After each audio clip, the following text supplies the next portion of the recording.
For 2 years, my husband lies on a thin mattress on the floor. He left our bed. Do you want to know why? This is my untold story. Stay tuned as I share my story with you. I was 26 when I first learned what it meant to carry both joy and sorrow in the same breath. My daughter, my first child, came into my life like a sunrise, warm and breathtaking. She was perfect to me, her tiny fingers curling around mine, her eyes deep with mysteries I could not yet understand. She was my miracle. My girl. But the world around me soon began to whisper the words I had never expected to hear. Down syndrome. The diagnosis fell on us like a stone in a quiet pond, sending ripples that disturbed everything in its path. I remember the sterile smell of the hospital, the doctor's lips moving as he explained, and the weight of my husband's silence pressing down on me harder than any word could. At first, I thought we would face it together. Isn't that what marriage vows meant? For better or worse. For health and in sickness. But instead of holding me tighter, my husband began to slip away. It started quietly, first with excuses, then with silence. Eventually, he moved from our bed to a thin mattress on the floor, leaving a cold space between us that stretched wider each passing night. I begged him. I pleaded in whispers, in tears, even in silence. I told him we could try again, that I just wanted closeness again, not only in body, but in heart. But he refused, shaking his head as if the thought of another child like our daughter, was a punishment he could not bear. 2 years have passed. 2 years of sleeping alone while his back is turned to me, while his body lies stiff on the floor like a wall I cannot climb. He still provides for the house, money pressed into my hands, food on the table, bills paid. In public, we look like a family. But behind closed doors, I live like his sister, his shadow. I cook his meals, I wash his clothes, I fold his shirts with care, but I am invisible to him at night. My heart is breaking in places I never knew it could break. Each morning, I watch my daughter's smile, her laughter like sunshine after rain, and I tell myself I will not let her see my tears.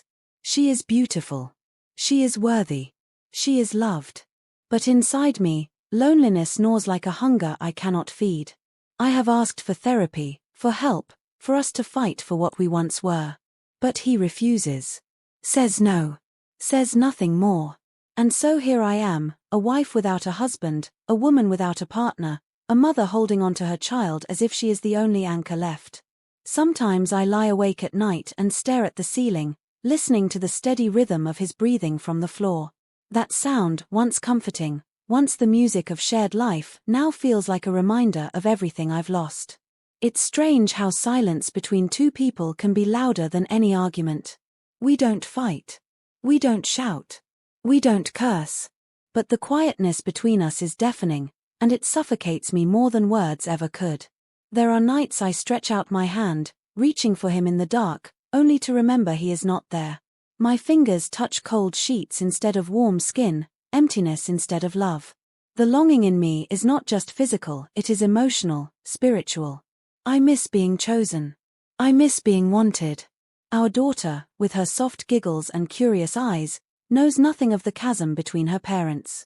To her, we are still Mama and Dada, the two people she runs toward with open arms.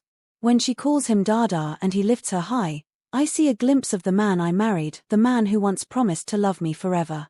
He is a good father in many ways. He provides. He plays with her. He teaches her songs. But when it comes to me, he has shut a door I cannot open. Sometimes I wonder, does he blame me for our daughter's condition? Does he think my body failed him?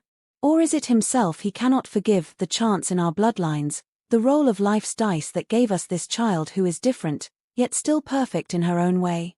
I live with two truths every day. The first, I love my daughter with a fierce, unshakable love. Her diagnosis does not define her, nor does it lessen her beauty. She is my miracle, my gift. The second, I am drowning in loneliness. I crave intimacy, not just the touch of a hand but the closeness of a soul. I want to feel my husband's breath against my neck, his arms around me, his whispers in the night. But instead, I feel invisible. There are moments when I stand in front of the mirror, staring at my reflection. I touch my face, my skin, my body. I ask myself, am I no longer desirable? Am I no longer worthy of love? The questions eat at me. The rejection bruises me in places unseen. I have tried to be patient. I have tried to understand his fear. He says he doesn't want another child like ours. I have begged him to use protection, to allow me just the closeness of being his wife again. But he refuses. He shuts me out with a finality that feels like a locked door with no key. When I went to my pastor, I carried all my worries with me. I was trembling, embarrassed, afraid of being judged. But I could no longer carry the burden alone. I spoke to him, tears streaming down my face, and told him everything. My pastor listened kindly, prayed with me, and later called my husband, sat him down and spoke to him. He nodded, and he listened. For a brief moment, I thought things might change. I thought maybe the conversation would soften his heart.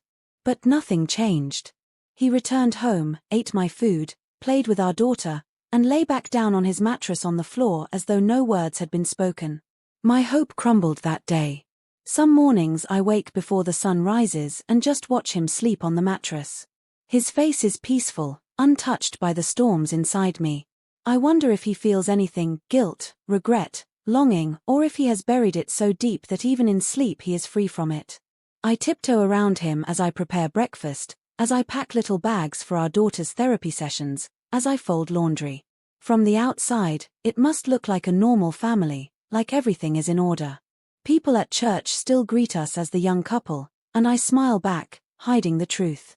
I have become skilled at carrying silence like a cloak, smiling with my lips while my heart cracks inside my chest. There are days when bitterness rises in me like bile.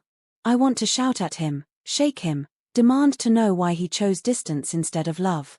It is not just the absence of intimacy that wounds me, but the absence of partnership.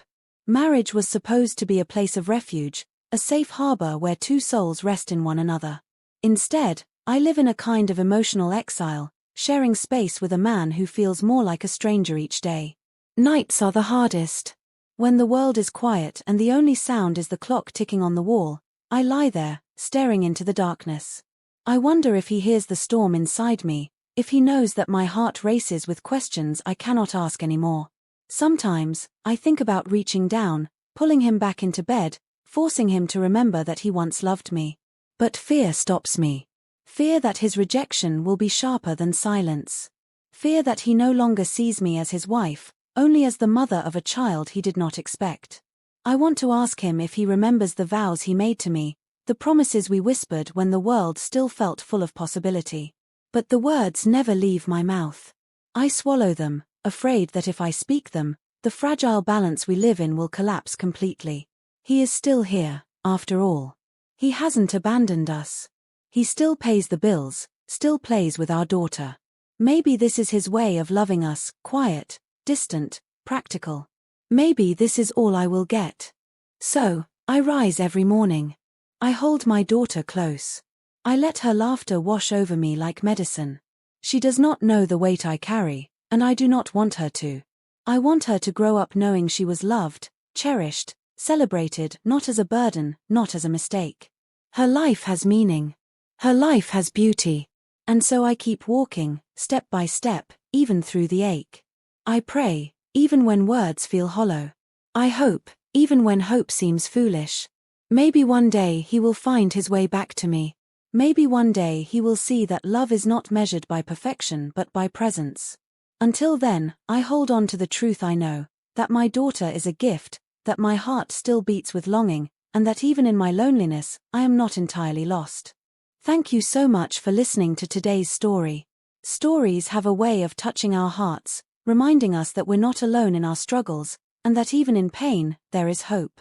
If this story moved you, please take a moment to like this video, share it with someone who may need it, and subscribe to the channel for more emotional and inspirational stories every week.